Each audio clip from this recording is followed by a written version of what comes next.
ত্রয়োদশ জাতীয় সংসদ নির্বাচনের ফল ঘোষণার পর থেকেই রাজনৈতিক অঙ্গনে নতুন আলোচনা। উচ্চকক্ষে কার প্রভাব কতটা হবে? দেশ জুড়ে প্রায় অর্ধেক ভোট পেয়ে এগিয়ে আছে বিএনপি। নির্বাচন কমিশনের তথ্য মতে দলটি পেয়েছে ৪৯.৯৭% ভোট।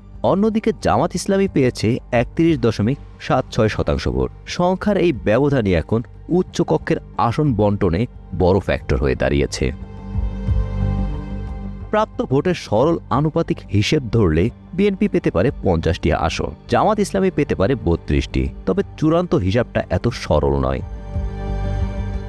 বিএনপি ইতোমধ্যে ইঙ্গিত দিয়েছে তারা সরাসরি ভোটের হার নয়, বরং নিম্নকক্ষে প্রাপ্ত আসনের আনুপাতিক হারে পিআর পদ্ধতি বাস্তবায়নের কথা ভাবছে। সেক্ষেত্রে সমীকরণে পরিবর্তন আসতে পারে, বিএনপির প্রাপ্ত আসন আরও বেশি হতে পারে। তবে গণভোটে হ্যাঁ জয়যুক্ত হওয়ার ফলে ভোটের হার থেকে পিআর পদ্ধতি নির্ধারণ করতে হবে বলে জানায় জামাত ইসলামী। জামায়াতের নেতৃত্বাধীন জোটের অন্যান্য শরিকদের অবস্থানও গুরুত্বপূর্ণ। এনসিপি পেয়েছে ৩.০৫% ভোট, ফলে তাদের ঝুলিতে যেতে পারে ৩টি আসন।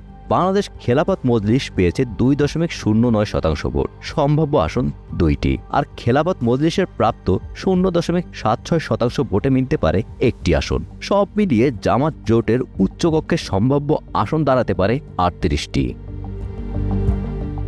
এদিকে ইসলামী আন্দোলন বাংলাদেশ পেয়েছে ২.৭০% ভোট, যা তাদের ৩টি আসন এনে দিতে পারে। অন্যান্য দল ১%-এর নিচে থাকলেও স্বতন্ত্র প্রার্থীরা মোট ৫% ভোট পেয়েছেন।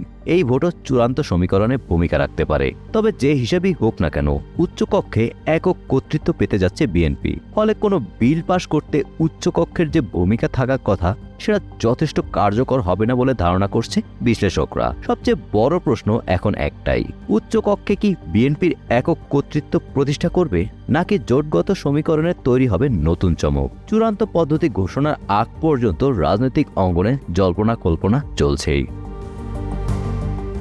Golam Rabbani, Times today.